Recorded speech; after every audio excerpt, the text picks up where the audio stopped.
Milena dialoga.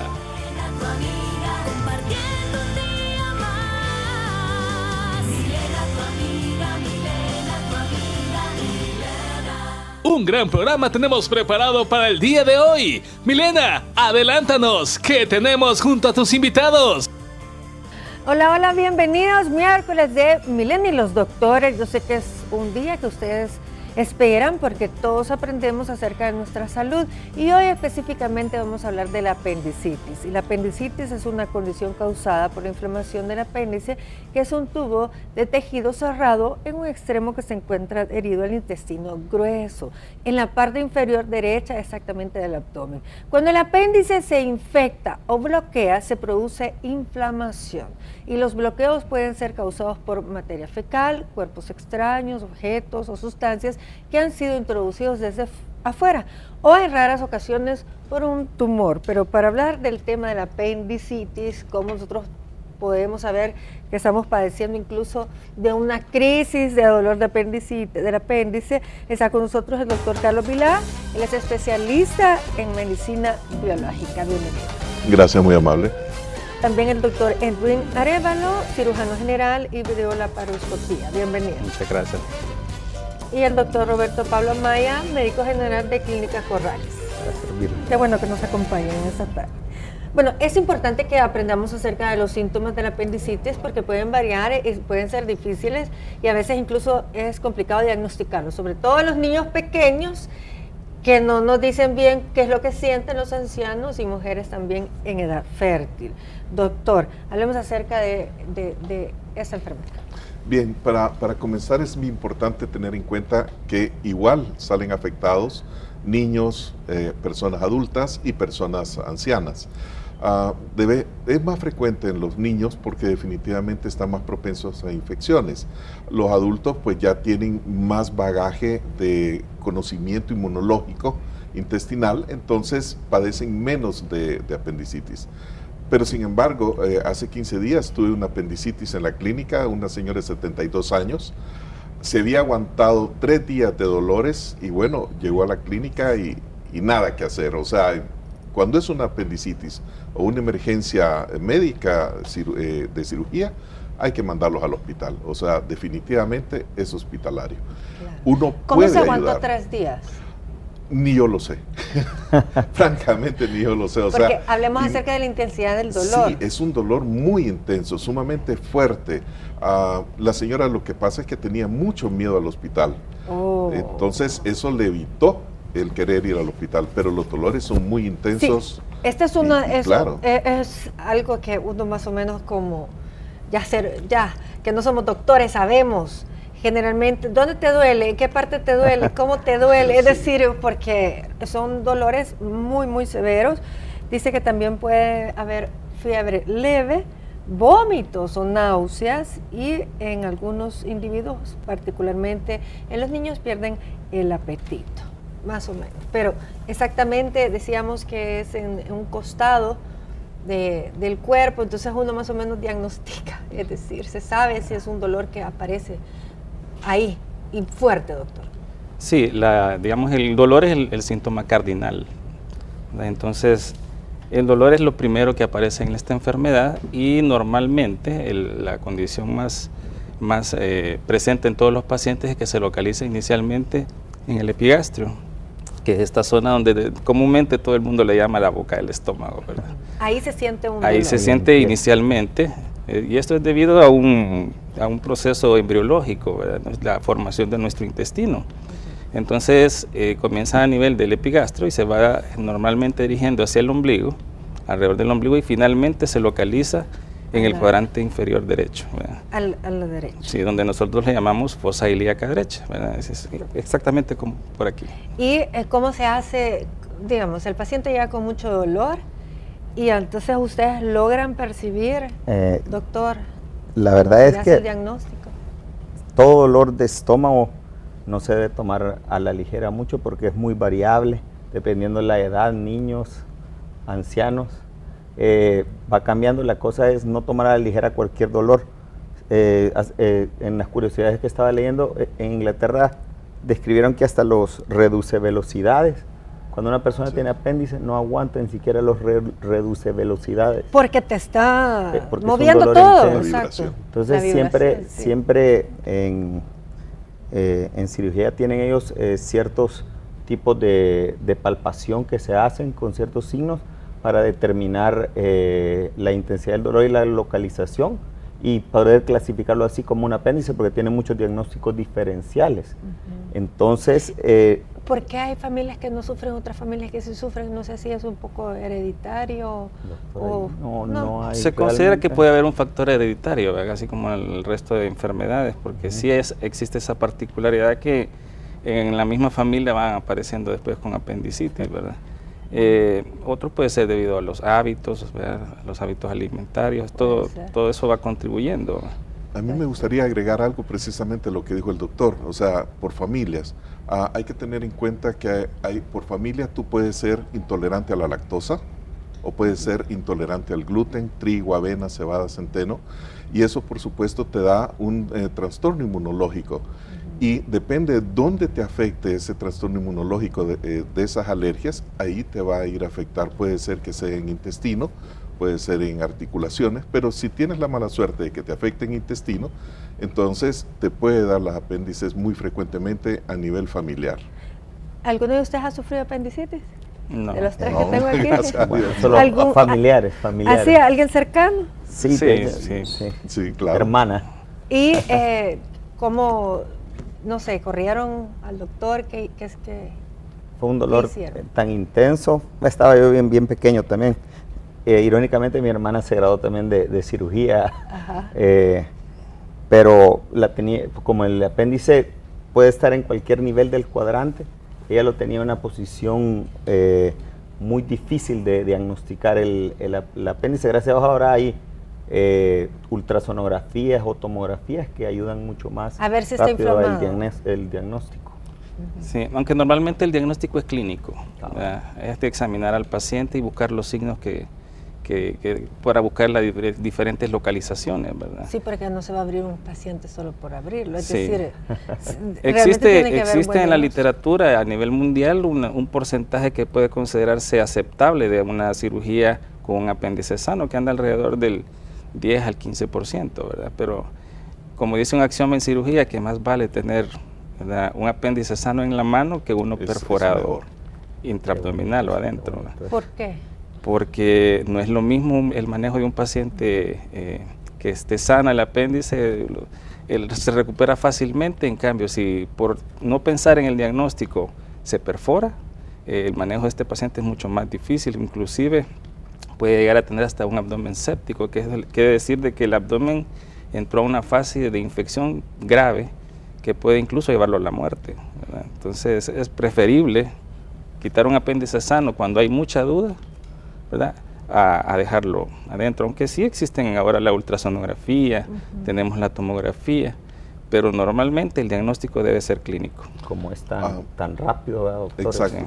No es mi tema, es del doctor, del cirujano, pero te voy a contar, un apéndice relativamente sano, o sea, que tú la diagnosticas pronto, es una operación pequeña de unos 5 centímetros, 10 centímetros, el paciente sale al día siguiente o a los 2 días, pero si se te perfora, si se te rompe el apéndice adentro, entonces la operación sí ya es una operación de abrir todo el abdomen y dejar al paciente 3, 4, 5 semanas hospitalizado, porque hay que hacer la limpieza y tiene que ir cerrando. Generalmente, si el apéndice, bueno, ustedes me podrán decir mejor, tiene una fuga, se estalla o se perfora, etcétera. Sí. ¿Qué pasa? ¿Por qué es tan peligroso? ¿Qué es lo que sale? ¿Cómo se contamina el organismo? Normalmente lo que sucede con el apéndice cuando se obstruye, porque es todo este proceso por una obstrucción.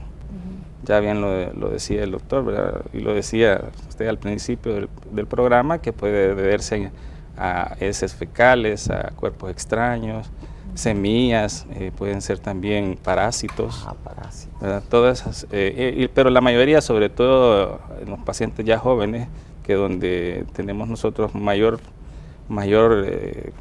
índice de personas que lo padecen, es entre los 10 y los 30 años, ¿verdad? Entonces ahí son el tejido linfoide es el que obstruye. al apéndice. Pero ya le ha tocado operar a alguien que no es sencillo, pues, es decir, que no solamente es de sacarlo completo, sino que limpiarlo. Sí, etcétera. sí, muchas veces. Y si no se hace, es de muerte. Sí, lo que sucede es que tal como lo decía el doctor, ¿verdad? Que la gente a veces tarda mucho en consultar, muchos por temor al hospital, otros porque se han automedicado, que es una de las cosas más frecuentes. ¿Tomar algo para el dolor de estómago? Sí, se toman medicamentos generalmente recomendados por otras personas, ¿verdad? Por el doctor vecino. No, pero cabal, como dice el doctor, es que se pueden morir. No hacen apendicectomías en astronautas, en gente que se va a la Antártida o al Sahara, por el tanto tiempo que van a permanecer en lugares donde no va a haber hospitales o algo así. Entonces, por prevención, como eso no respeta ni edad, ni raza, ni condición social. ¿No se puede prevenir? No se puede prevenir. No se puede prevenir. Entonces, a ellos que pasan años a veces en el espacio, en la Antártida, les quitan antes el apéndice. Y o sea, eso es curioso eso. El apéndice, ¿qué es lo que funciona? ¿Para qué nos sirve? Sí, el apéndice es un tejido linfoide. ¿Qué es un tejido linfoide? Es un tejido de defensa. Es como unas amígdalas. Nosotros tenemos amígdalas para evitar que entren las infecciones a través de la boca hacia el resto del cuerpo. El apéndice sirve para que no pasen los gérmenes hacia el intestino grueso y entonces hacer diarreas constantemente. Para eso funciona. Pero como está cerrada y no saca el pus, no saca las toxinas, no las puede expulsar fácilmente como hace una amígdala. Una amígdala Una enfermedad, tú ves los puntos amigdalarios, ves el pus, hace fiebre, ¿verdad? Le das un antibiótico y listo.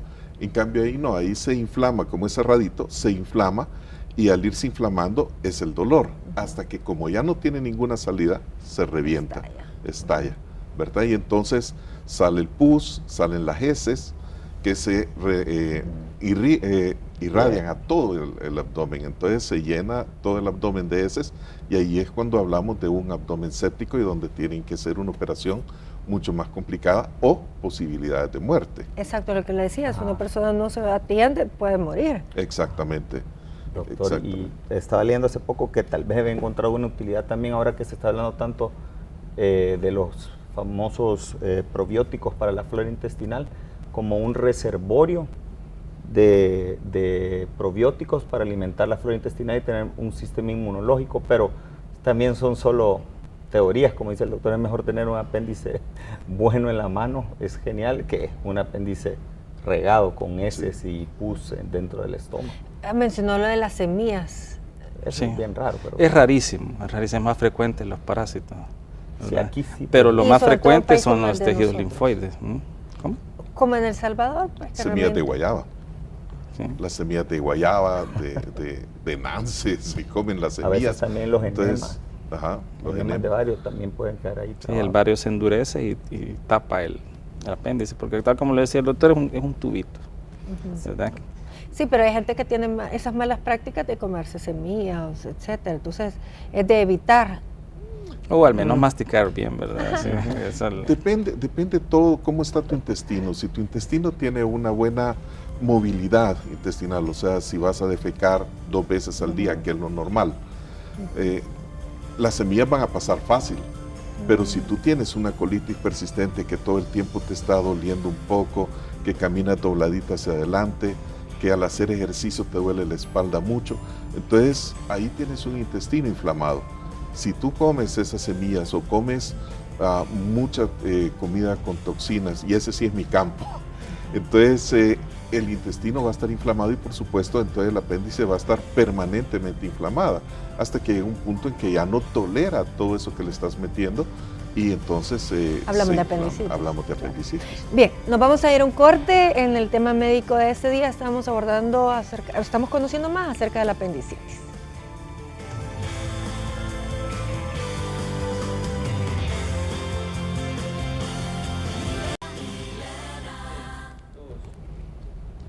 Esta tarde estamos conociendo más acerca de la apendicitis y cuando la condición va progresando, por lo general se siente un dolor muy severo en la parte inferior derecha del abdomen y tiende a concentrarse en un punto directamente sobre el apéndice. Esto ocurre con mayor frecuencia de 12 a 14 horas después de que ha comenzado la enfermedad. Como decíamos, a veces se mantiene un poco inflamado, pero cuando dice ya no soporto más, está demasiado inflamado, entonces pues así es como responde. Y lo importante acá es que nosotros tomemos las medidas, que asistamos a que nos hagan una buena consulta, porque al ir progresando también se puede ir complicando. En el caso de la señora que usted atendió, que dice que pasó 3 días con el dolor, sí. ¿Ella había tomado algo para el dolor? Porque le decía que uno generalmente se medica para un dolor de estómago, un dolor que uno desconoce. Sí, esta señora había tomado laxantes y había tomado analgésicos, ¿Pero por qué laxante? acetaminofén, desconocimiento, corazón. O sea, sentía dolor, inflamado, molestias, entonces trataba de expulsar algo. Pero definitivamente todo era... Entonces, ¿laxante tomó qué más? Analgésicos como acetaminofén, Tylenol, pero son contraindicados los laxantes en ese caso, o sea, claro, porque estás produciendo más inflamación todavía de la zona. Generalmente todos los médicos reconocemos una apendicitis, pero te voy a contar, esta señora llegó rápidamente, se reconoció el problema y con el chofer de la clínica la llevamos al Hospital Rosales, ahí es donde ella tenía que ir, pero tardaron 6 horas en atenderla y tardó la doctora que la atendió, no quería reconocer el diagnóstico hasta que otros residentes llegaron. Entonces, a pesar de estar en un centro hospitalario... ¿Está viva todavía? Sí, y muy bien está, y muy bien. La importancia de lo que dice el doctor. Pero es eso, o sea, se niegan a querer reconocer muchas veces porque dicen, no, ha de ser una infección de vías urinarias, ¿verdad? O una colitis, entonces, o una gastritis. Para eso hay exámenes de laboratorio, hay ultrasonografías, hay leucogramas, hay que hacer un examen de sangre cada 4 horas o cada 6 horas para ver si los glóbulos blancos están subiendo rápidamente. Si están subiendo rápidamente, ni lo piensas 2 veces, eso es cirugía, ¿verdad? Entonces, hay pautas que te determinan. Y por eso es que no hay que tardar. Se dice también, a medida que el apéndice continúa inflamándose, los síntomas deben incluir, como decíamos ya, el dolor agudo, que es una de las cosas principales, y empeora, punzaje en el abdomen, en el recto o espalda, hinchazón o sensibilidad del abdomen, que decían que no soporta ni siquiera transportarse, me imagino, en un vehículo por la vibración. A veces de la ropa interior, no sé. Náuseas o vómitos severos, fiebre alta y aquí diarrea o estreñimiento, es decir, lo opuesto también. Sí, esos son síntomas variables, ¿va? Y sí. Normalmente, como le decía al inicio, es un diagnóstico clínico. Los exámenes pueden ser de mucho valor, aunque nosotros, como decimos en el hospital, no operamos exámenes, ¿verdad? Sino que de acuerdo a lo que encontramos. Cuando un caso es demasiado difícil o bizarro, como nosotros le decimos, ¿verdad? Tenemos un recurso, ¿no? La ultrasonografía, por lo general, puede funcionar, pero tiene que ser por alguien muy entrenado en lo que es la ultrasonografía para buscar el apéndice, porque no es fácil verlo, porque es parte del intestino y está lleno de gas. ¿Verdad? Entonces es muy difícil para ellos verlo, a menos que tenga un apéndice... En las embarazadas, ¿verdad? Sí, tenga un apéndice bien inflamado, que logren ver lo que es la luz del apéndice, ¿verdad? O sea, la parte interna. O tenga un fecalito, que le llamamos a esas heces fecales que se han endurecido y lo han tapado. Pero por lo general la ultrasonografía es un mal proceso para hacer diagnóstico, ¿verdad? ¿Y entonces cuál sería lo más indicado? Ahí depende de cómo es el criterio de quien examina. Si definitivamente el dolor está presente y no ha mejorado, aunque ella se haya tomado medicamentos y todo, y encontramos signos, aunque el leucograma esté normal, nosotros podemos tomar como una alternativa hacer una laparoscopía diagnóstica, que consta solamente de introducir a nivel del ombligo una cámara. Si ve usted todo sano, solo la saca y se acabó. Y siempre se tiene que abrir un poquito. Sí, a nivel del ombligo. Claro. ¿Verdad? Se tiene que sedar. Sí, entra a quirófano, ¿verdad? Pero si está sano, podemos quitarlo, ¿verdad? Pero eso daría morbilidad a una cosa en la cual está sana, ¿verdad? Entonces no queremos aumentarle un problema al paciente. Ahora, si encontramos que efectivamente es el apéndice, pues lo quitamos también por vía laparoscópica. También ¿verdad? así. Se puede. aunque esté perforada, ¿verdad? Se puede resolver todo por laparoscopía.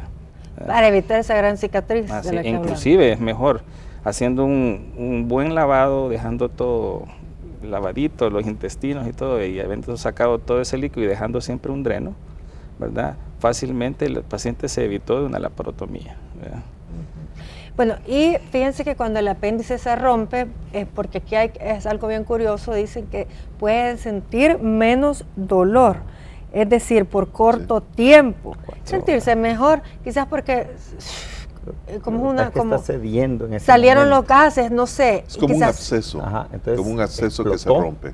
pero Cuando irrita, empeora y entonces después al ratito se va a sentir muy enfermo. ya es tóxico el paciente, ahí sí, ni se duda. O sea, no tenemos que, por lo menos nosotros que somos de primer nivel que estamos atendiendo, si hay alguien así, tenemos que ver lo pronto posible que esté con ellos, lo más rápido posible, pero ya son fases bien tóxicas. Pero en el caso de la red nacional que se tiene que llegar a esperar, o sea, es un paciente de emergencia. Lo que sucede ¿Qué pasa quizás en con- ese pero caso, con 6 horas que Sí, pasó? lo que pasa es mientras- que ahí todos son emergencias. Sí, es que realmente Es sí. bien difícil escoger un paciente, cuál es más emergencia que otro, ¿no?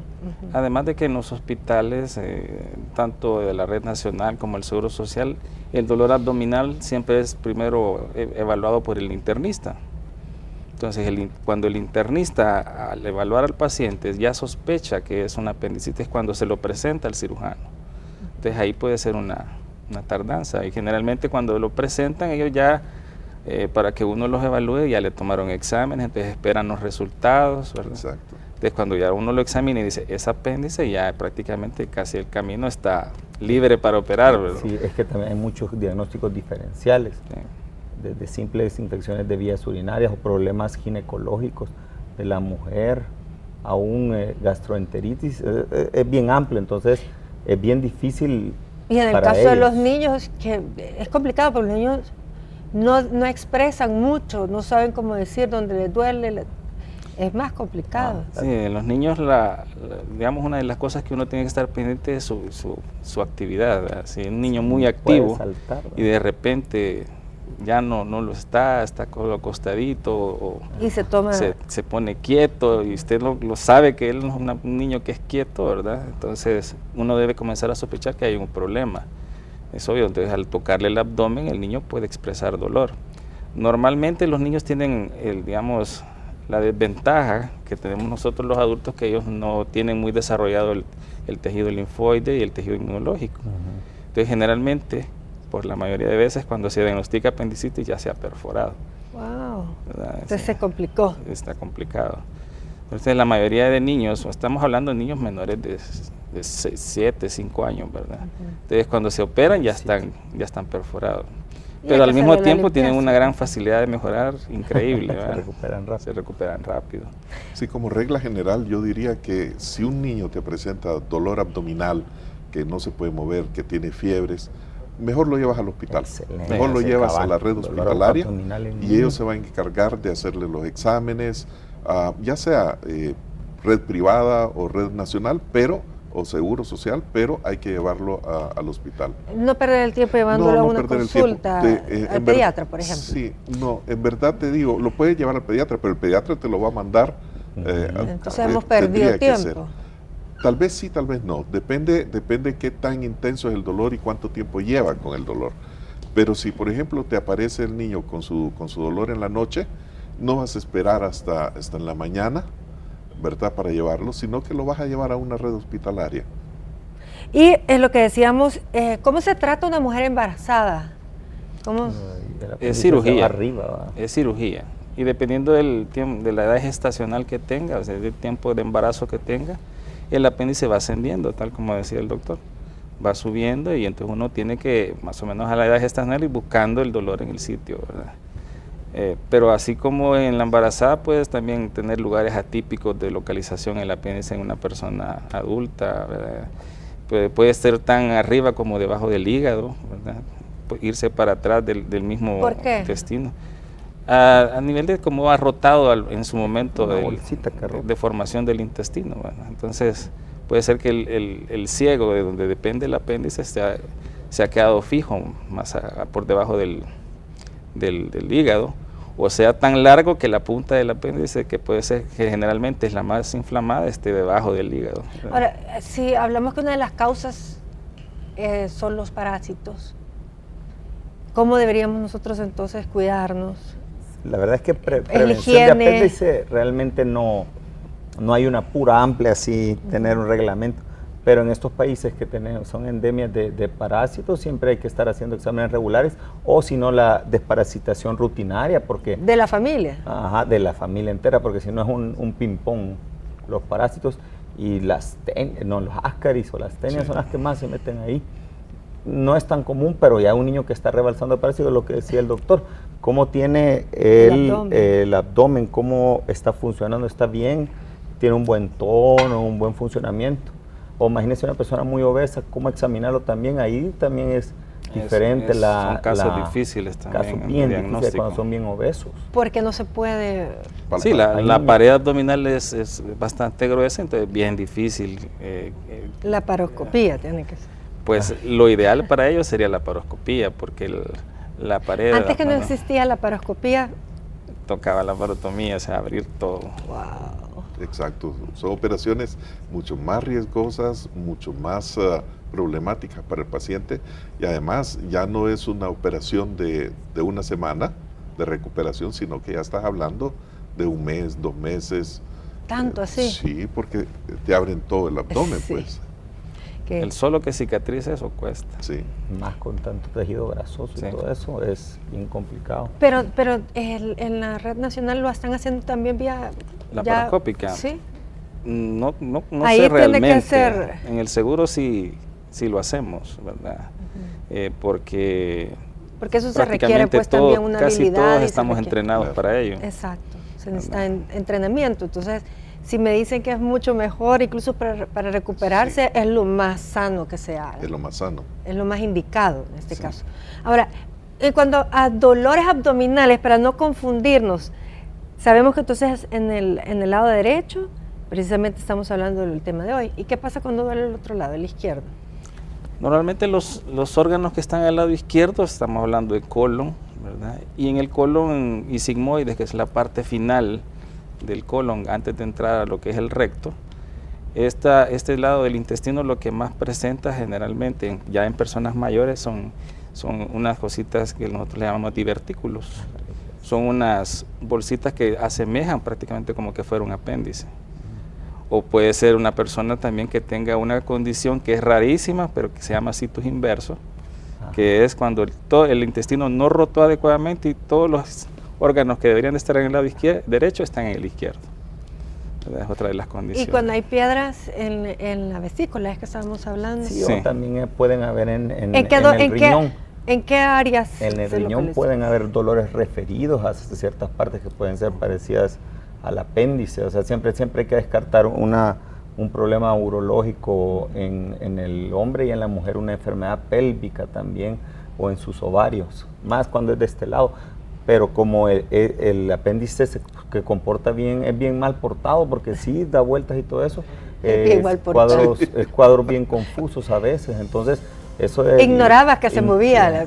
No, está en posiciones. Claro, diferentes posiciones, sí. Entonces, qué bueno si que entrara usted a ver un intestino, ahí mismo se está moviendo, ahí enfrente de uno. Un movimiento. A eso le llamamos peristaltismo nosotros, es normal. Lo malo es cuando no se mueve. Muy curioso. Nos vamos a ir a un corte. Hoy es día de Milena y los doctores. Estamos hablando de la apendicitis. Ya vuelvo.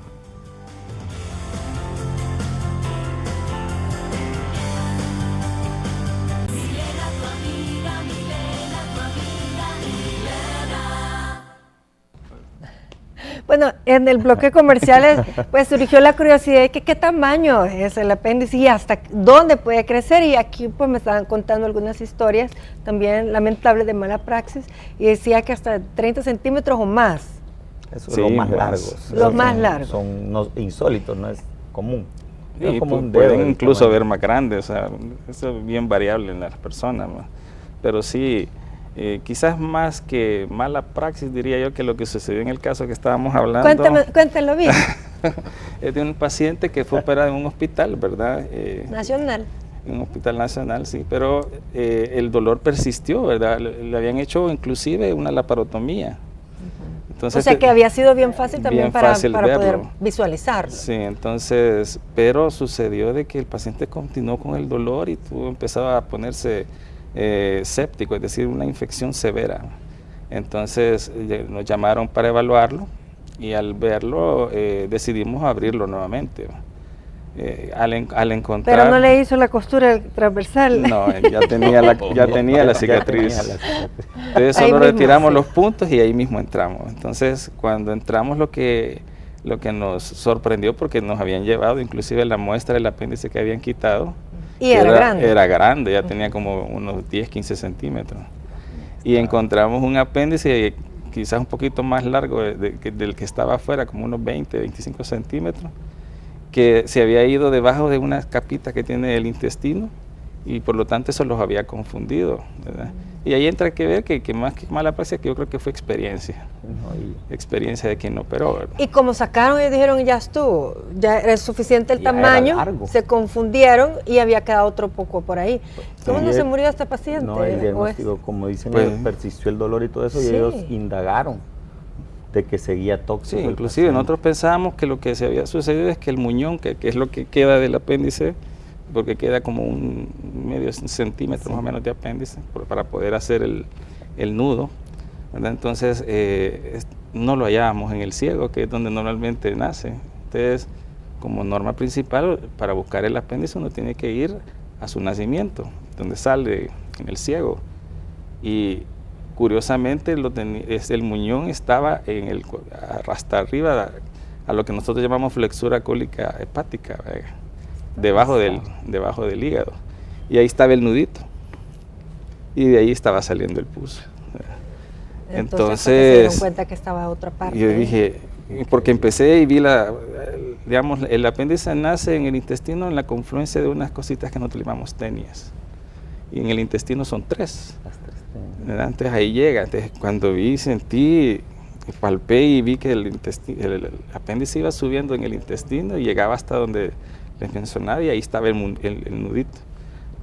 Para un cirujano eso hubiera hay que sido hacer una dato cosa, histórico. ¿qué pasa aquí, verdad? Uno no puede decir, esta es una anomalía congénita o algo, simplemente hubieran tenido que indagar más. Interesante. ¿Verdad? Pero me parece que fue por ¿Hay experiencia. algún dato estadístico de cuánta gente padece de esto?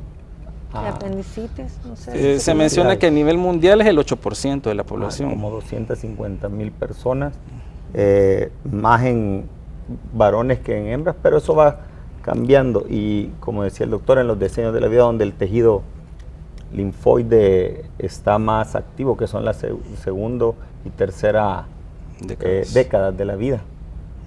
Pero, ¿cómo se llama? Y la única cura, por supuesto, es la cirugía. Es no tardarse, de verdad no tardarse, ser mal pensado. Tener que ser mal pensado. Es muy difícil que un apéndice resuelva solo. Podría ser que la causa que lo ha obstruido se mueva, por ejemplo, sea un parásito, una ascaris que se salió y entonces el apéndice volvió a liberar, ¿verdad? Pero es raro, ¿verdad? Generalmente por eso se llama apendicitis aguda y no existe un libro que encuentre un término de apendicitis crónica. Y eso media vez se tapa entre un promedio de 24 horas, ya está en la fase ya crítica en que puede perforarse. Y luego de que se hace la cirugía, además nunca vuelve a molestar. No, ya no, eso ya desapareció. Ya. Desapareció. Eso desapareció. En parte bueno que desaparezca, pero dependiendo de los patrones de alimentación de la persona, puede seguir teniendo procesos infecciosos intestinales a repetición. ¿Cómo qué es lo que deberíamos de tener? Bien, una buena educación para alimentarnos. La primera buena educación es que debemos de defecar de 1 a 2 veces diarias. Los que defecan después de comer cada vez, mejor. Sanísimos. Todavía. Esos sanísimos, de verdad. Que es incómodo para ellos, sí, pero es lo mejor. Lo otro es dejar de tomar tanto café. El otro día llegó una señora con un niño de 4 años y tomaba café el niño, ¿verdad? Y mi hijo tiene 2 y no le doy café todavía. No, tenía otro niño de 2 años y también ya le daba poquitos de café. Entonces, lo primero... Es un estimulante que no debería... Sí, además, un niño no necesita café. No, jamás. Y de hecho tú lo veías en la consulta, ¿verdad? Bien activo el niño. Entonces, pero eso es lo primero, o sea, bajar tus cantidades de toma de café, porque eso contrae el intestino constantemente. Sería mejor pasar a una buena práctica de salud, sería tomar test digestivos después de cada comida. ¿Cómo cuál? Calientes, siempre calientes, porque tú no deberías de combinar lo helado con lo caliente de la comida, porque tu estómago recibe 2 temperaturas constantemente. Entonces, para mantener relajado el intestino... Los japoneses, ¿o quiénes son los que toman saque caliente y toman sus tés calientes. Sí, después. Entonces, digestivos. Puede ser de menta, de hierbabuena, de cilantro, de perejil. ¿Y todo esto natural o ya viene en bolsitas? Sí, pero no necesariamente tiene que ser bolsitas. Si perejil, tú puedes calentar agua, ¿verdad? Y echarle una ramita de perejil bien lavada para evitar los parásitos, ¿verdad? Y permites que entinte, y ya cuando esté entintado, o sea, cuando ya agarre el verdecito, ese es un té digestivo. Hay otra fórmula también, puedes agarrar agua súper caliente, pelar un limón y la cáscara del limón, de echarla al agua, y cuando entinte estarlo tomando. Ese es un sedativo también para el intestino. Solo la cáscara de limón. Solo la cáscara de limón. Entonces eso te ayuda a tener mejor se digestión. pueden hacer varias mezclas. Exacto, tú puedes hacer mezclas. Puedes comprar manzanilla si quieres, ¿verdad? Entonces hacer té de manzanilla. Acá somos bastante inútiles, por decir así, que tú pides un té en un restaurante y solo hay té negro y té de manzanilla. No hay más variedad. No hay más variedad. En cambio, la cultura del té está sumamente arraigada en otros países. Así que lo bueno, hierbabuena, perejil, cilantro, menta. El de limón, el de zacate de limón está rico, sobre todo cuando uno tiene gripe. Pero ese te da sueño, el zacate de limón te da sueño, te ayuda a dormir. Otra cosa es evitar comer tanta fritura, o sea, tanta comida frita. Los frijoles fritos, el arroz frito, los plátanos fritos, las pupusas fritas. Todo lo rico. A nosotros los salvadoreños nos arruinaron cuando metieron las planchas para hacer pupusas, que se ocupa mucho aceite y grasa. La pupusa era tan sana cuando era en comal, porque no llevaba ninguna grasa, solamente la grasita propia del queso, ¿verdad?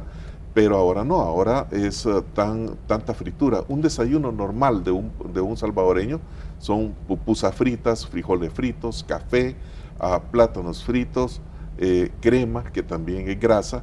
Entonces todo eso naturalmente tu intestino va recibiendo una cantidad de tóxicos muy grande. Al mediodía, la mayoría de salvadoreños no hacen un almuerzo correcto, sino que salen y compran lo que tienen a su alrededor.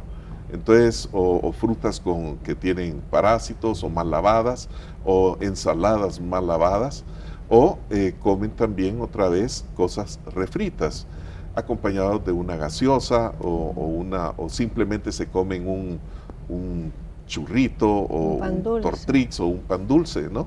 En la tarde vienen otra vez con el café, para irritar, y en la noche si puedes te tomas otro café también. Para dormir. Para dormir. Entonces, esa cantidad de tóxicos que estás continuamente entrándole, por supuesto te va a lesionar tu intestino. Claro. Ahora, generalmente pues uno tiene las costumbres que le enseñan en casa, y esos son como patrones alimenticios, lo que se come en casa. Lo que los adultos comemos, comen los niños, y es bien difícil cuando el pediatra, doctor, nos manda que los niños tienen que comer fruta, vegetales, y uno realmente, en primera, ni siquiera los pone en la mesa, ni siquiera nosotros lo consumimos. ¿Cómo les vamos a ellos a educar? Sí, la verdad es que, ¿cómo se llama? Podemos hacer, para que un niño coma, aún para que se tomen las medicinas, tenemos que jugar con los niños. Si no le gusta una fruta, hay que sacarle el Batman, congelársela o ponerle de que se va a convertir en un superhéroe y todo eso, pero es una constancia y es la genialidad del papá cómo va a jugar con su hijo para crearle un buen hábito alimenticio. Eso es fácil en ciertas condiciones de vida, pero en otras condiciones de vida donde no hay mucho que comer, que hay poco que comer, incurren bastante a lo frito y a las harinas y todo, y entonces hay una alimentación muy baja en nutrientes. Entonces se llenan más que todo de... Y que también podemos estar comiendo verduras, pero dependiendo cómo nosotros las cocinemos, ¿se van a permanecer las propiedades o no? Sí, es que tenemos que tener una cultura de alimentación que se debe estar reinventando a cada rato según el niño vaya creciendo, porque el niño puede dar toda su lonchera y cambiarla por un churrito, y eso no lo vamos a saber. Claro que todo eso realmente para la apendicitis aguda son solo como pinceladas para tratar de evitar. Pero para una poder apendicitis. Tener también un estilo de vida correcto, un intestino perfecto. sano, para no tener colon irritable. Ahora, yo todos creo que una de las cosas bien importantes que debería ser, por ejemplo, en las facultades de medicina, por lo menos un semestre de nutrición. Pero ¿por Nunca qué ir le hasta la enseñan. universidad? En el pero colegio deberíamos... Claro, empezar en el colegio. Pero si empezamos con los médicos a entender por qué es la alimentación sana, entonces aprenderían también a recetar sano. Porque la mayoría de médicos te puede decir, bueno, coma sano, coma sin frituras, pero no te explican qué es lo que tienes que comer. Y por otro lado, tienes que, aunque la palabra suene muy fuerte, tienes que amaestrar a los papás para que estos puedan enseñarle a sus hijos las buenas prácticas de alimentación. Realmente todo se basa en el amor que tú le tengas a tus hijos para poder cambiar tus hábitos alimentarios. Entonces, para poder hacer que en el almuerzo coman muchas verduras, coman muchos cereales y eviten las bebidas gaseosas, eviten las bebidas estimulantes, ¿verdad? Todas esas bebidas que de alguna manera van a hacer intoxicar el hígado, el intestino o tu sistema. Sí, hace poco estoy hablando del estreñimiento y realmente tiene mucho que ver cómo estamos comiendo. Exacto. Como usted decía, hablaban de lo que sería normal y no normal en cuanto a ir a defecar, y la mayoría de gente creo que no va las 3 veces, es decir, después de comer. Ni siquiera voltean a ver el inodoro, a ver qué hicieron, a ver qué salió del cuerpo. Se le pregunta, ¿verdad? No lo ven. No saben cómo saben es. qué pasó. Y hay que conocerse, ni modo. Así como le ven al niño, tiene que verse uno. Sí, porque uno, a sus hijos sí ahí anda detrás. Hasta Exacto. fotos nos mandan. Ay, sí, es cierto, en el WhatsApp, doctor. Cabal. Sí, solo es cuestión de hacerle conciencia a los papás, ¿verdad? Y ponerle lo que normalmente dicen, ponerle color a la alimentación para atraerle a los niños, ¿verdad? Para que ellos puedan aceptarlo y presentarle las cosas de diferentes formas. Diferentes cortes. Y esto sin duda que cambia, y creo que qué bueno que usted mencionó que podemos pues tener una cultura incluso de tomarnos esos test digestivos. Exacto. Para cuando nosotros después que comamos es tan fácil tenerlos, ya vienen empaquetaditos, no son caros, o hacerlos con nuestras hierbitas en casa, lo que tengamos. Creo que es una muy buena práctica también. Sí, tú puedes también salir a un restaurante, por ejemplo, si tú vas a comer y tú llevas tu tecito. Venden también unas pelotitas como coladores en las que tú echas la hierba y eso lo metes. Y eso ¿Cuánto es natural? Sí, naturales, o sea, que tú puedes hacer en tu casa y llevar. Entonces, no estar a lo que tienen en el restaurante, o sea, es cierto, pagas el agua caliente, en el trabajo. Pero estamos buscando tu salud.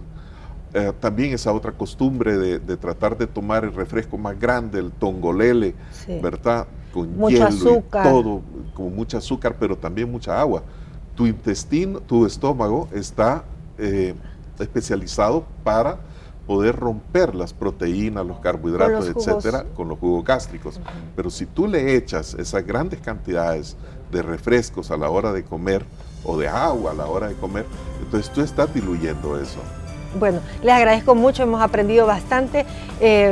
Pues yo sé, no le deseo que le lleguen muchos pacientes. No, es otra de las cosas porque nos gusta la apendicitis, porque sí, nos da de comer. Pero no es por eso, es porque es la única cura. Ya nosotros vimos que si sospechas que tienes apendicitis, nunca dejes pasar el tiempo para buscar atención médica, porque la ruptura del apéndice puede ser mortal. Y además se retrasa el tratamiento médico, así que no se puede complicar muchísimo. Les agradezco como siempre a los doctores tan finos que nos acompañan todos los miércoles, y a ustedes también todo mi cariño. Nos vemos en mis redes sociales como Milena Mallorca en Facebook, Twitter e Instagram. Hasta mañana.